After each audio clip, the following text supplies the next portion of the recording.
जय श्री राम, सबको प्रणाम। दोस्तों, आज के इस वीडियो में हम लोग विभाज्यता की जांच को समझेंगे कि विभाज्यता के जांच होता क्या है, कैसे जांच कर सकते हैं। तो ध्यान दीजिएगा, सबसे पहले विभाज्यता के विभाज्यता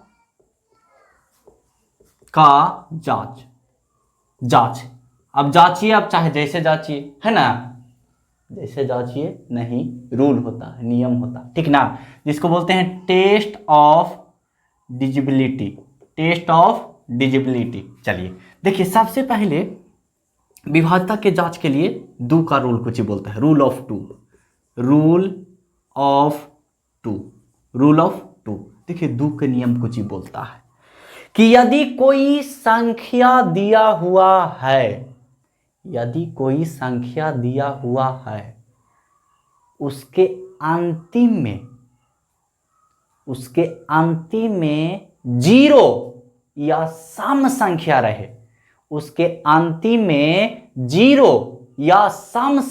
रहे, उसी को बोलते हैं दो का नियम।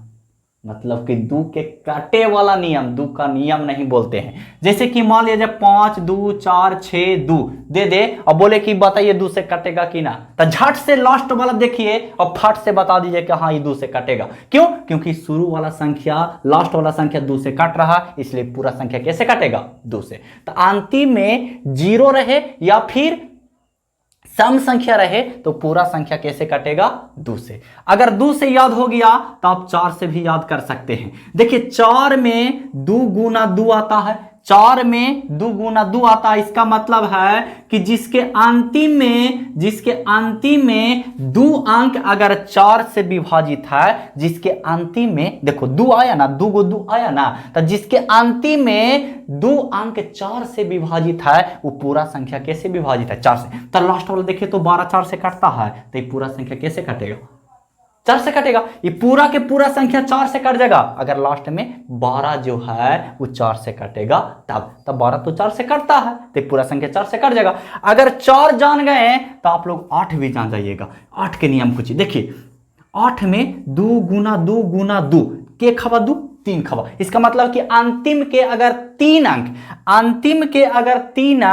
8 से कटता है तो पूरा संख्या कैसे कटेगा? 8 से। जैसे मान लीजिए 8 2 1 3 2 8 1 6। अंतिम के तीन अंक हमको देखना है कि 8 से कट रहा है कि ना। अगर अंतिम के तीन अंक 8 से कटेगा तो पूरा संख्या कैसे कटेगा? 8 से। धक्का दीजिए तो देखिए तो तीन अंक लास्ट वाला तीन अंक जो है वो 8 से कट रहा है। 8 है कम 8, 8 दूनी के 16, तीन अंक कट रहा है ना, तो ये पूरा संख्या कैसे कटेगा? 8 से। समझ गए? उसी तरह से 16 के भी नियम हो जा। 16 के नियम में दो गुना दो है ना, दो दूनी चार, चार दूनी 8 दूनी के 16। तो अंतिम के चार अंक अगर 16 से कटता है तो पूरा संख्या कैसे कटेगा? 16 से। उसी तरह से हो जाएगा 32 का नियम हो जाएगा, है ना। उसी तरह से हो जाएगा 32 के नियम। कैसे होगा? दो गुना दो है ना, दो दूनी चार दूनी 8 दूनी 16 दूनी 32 के गो आया 5, 5 को दो आया। तो अंतिम के 5 अंक अगर 32 से कट रहा है तो पूरा संख्या कैसे कटेगा? 32 से कटेगा। समझ रहे बात को? चलिए, तो रूल ऑफ 2 4 8 16 32 नहीं पूछता है, 8 तक के पूछता है, ठीक ना। 8 हो सकता है कभी कभी 16 तक के पूछ लेता है, ठीक ना, लेकिन ज्यादातर 8 4 2 से पूछता है। चलिए, रूल ऑफ 2 4 8 16 32 आ गया। चलिए, अब देखते हैं रूल ऑफ थ्री। ध्यान दीजिएगा, रूल ऑफ थ्री यानी कि 3 इसके नियम कुछ ही बोलता है। तो यदि संख्या के अंकों का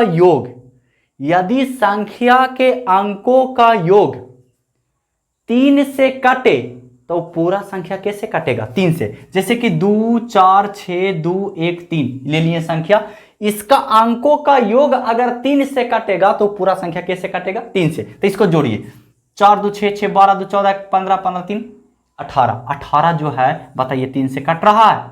जी हाँ, कट रहा। तो पूरा संख्या कैसे कटेगा? 3 से कटेगा। कितना हल्का था, लेकिन इतना कार्य में थोड़ा सा दिक्कत है। देखो, इसी को देखो कैसे करना। 6 2 1 3, 4 2 6 3 से कट जाएगा, 6 3 से कट जाएगा, 2 1 3 3 से कट जाएगा, 6 3 3 से कट जाएगा। तो पूरा संख्या कैसे कट गया? 3 से कट गया। अगर रूल ऑफ 3 जान गए तो रूल ऑफ 9 भी जान गए। 9 के एकदम नियम सेम टू सेम है यही कि यदि संख्या के अंकों का योग 9 से कटे तो पूरा संख्या कैसे कटेगा? 9 से। जैसे कि 5 6 2 1 3 ले लिए, तो ये संख्या के अंकों का योग करना, तो 3 1 4, 4 2 6, 6 6 12, 12 5 17। बताइए 17 9 से कटेगा? नहीं, तो ये संख्या पूरा 9 से नहीं कटेगा। अगर एक यहाँ पे रहता तो जोड़ो, 6 5 11, 12 13, 14, 14 3 17, 1 18, 18। बताइए 9 से कट रहा है? कट रहा। तो ये पूरा संख्या कैसे कटेगा? 9 से कटेगा। तो इसका पार्ट 2 कल मिलेगा, ठीक है। और कुछ बचा हुआ है उसको हम लोग कल देखेंगे। आज के लिए इतना ही, मिलते हैं नेक्स्ट वीडियो में किसी अन्य टॉपिक के साथ। तब तक के लिए जय हिंद, वंदे मातरम।